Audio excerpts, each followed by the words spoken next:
Hey guys, welcome to our channel. Ito may gagawin tayo ngayon. Itong Devant na LED TV 40 inches. Bali yung trouble nito ay nag on and off. Ayan guys, nag on and off ito. Ayan guys, yung model nitong Devant. Ayan. Buksan na natin ito para ma-check na natin kung bakit nagpapatay sa hindi itong Devant LED TV na ito. Mag-focus tayo dito sa ano niya, pinaka power section nitong Devant. Ito, ayan o. Kita na kaagad yung problema, yung kapasitor lumobo. Ayan. Pero bago natin palitan yan, checkin din natin yung ibang mga component nya, yung mga katabi nyan. Checkin, tester natin. Checkin natin yung ibang mga piyesa dito sa power section nya. Ito, kagaya na nitong diode. Shorted ng nakukuha ko eh. Ayan. Try natin iangat yan. Ayan. Almost short na sa masyadong mababa yung reading natin, kaya angat natin yan para ma-confirm lang natin kung sira ba yan, no? Tapos ibang mga transistor dito, check din natin. Ayan, okay naman yung mga iba dito. Yung diode lang na yun, iangat lang natin yun para ma-confirm natin kung sira ba siya.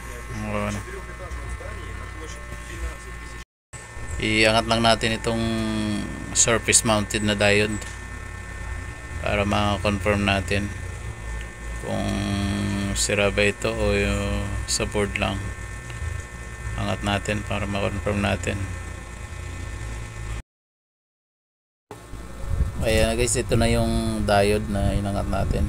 Tester lang natin kung ano yung mga value makukuha natin. Ayan, may value 0.5. Pag binalitan natin yung test prod natin, wala. Dito sa board, checkin natin. Ayun, short.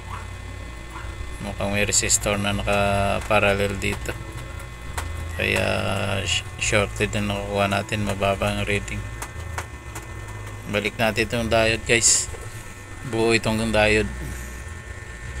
Saka natin palitan na yung kapasitor para ma-testing na natin. Ibalik na natin itong surface type na diode. Buo naman pala ito. Balik na natin. Hinang na natin itong surface type na diode para ma-testing na natin. Ayan guys, nagpalit na tayo ng kapasitor. I-testing na natin ang gagana na ba. Ayan, on lang natin.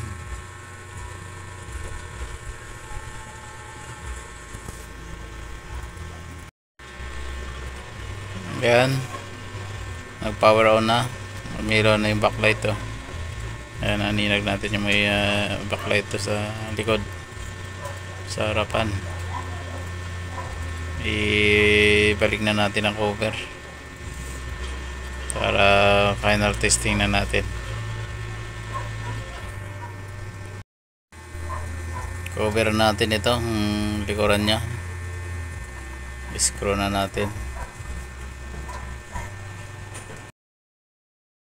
Medyo madilim lang dito sa ginagawa natin.